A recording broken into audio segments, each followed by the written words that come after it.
পাবনার কাজিরহাট লঞ্চঘাট থেকে 2 শতাধিক স্বর্ণের আংটি সহ এক নারীকে আটক করেছে নৌ পুলিশ। সোমবার বিকেল 5টার দিকে কাজিরহাট নৌ পুলিশ ফাঁড়ির সদস্যরা সন্দেহজনকভাবে এক নারীর ব্যাগ তল্লাশি চালিয়ে প্লাস্টিকের টেপে মোড়ানো অবস্থায় 48 ভরি 14 আনা স্বর্ণ উদ্ধার করে, যার বাজারজাত মূল্য প্রায় 65,80,000 টাকা। পুলিশ জানায়, আসামি পাবনা থেকে চোরাই পথে স্বর্ণ নিয়ে মানিকগঞ্জ যাচ্ছিলেন। বিষয়টি নিশ্চিত করেছেন কাজিরহাট নৌফাঁড়ির ইনচার্জ অরবিন্দ সরকার। তিনি জানান, আটককৃত নারীর বিরুদ্ধে আইনানুগ ব্যবস্থা নেওয়ার প্রক্রিয়া চলছে।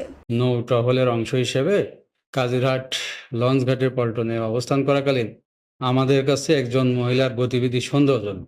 আমরা পার্শ্ববর্তী আমাদের একজন ভদ্র মহিলাকে ডেকে এনে সাক্ষীদের উপস্থিতিতে তল্লাশি করা হয়।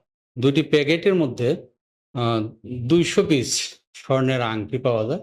বৈধ কোনো কাগজপত্র ওই সময় তাৎক্ষণিকভাবে দেখাতে না পারায় আমরা তাকে আটক করি। এই আংটির উৎস কোথায় এবং কোথা থেকে আসছে, কোথায় যাবে, সমস্ত কিছু আমরা যাচাই বাছাই করে পরবর্তী আইনগত পদক্ষেপ কি নেওয়া যায় সে ব্যাপারে আমরা প্রয়োজনীয় ব্যবস্থা করব। আটককৃত নারীর নাম মোসাম্মদ করুণা খাতুন। তিনি মানিকগঞ্জের সিংঘাট থানার গোবিন্দল গ্রামের ইসাকের স্ত্রী। VOD Bangla news desk.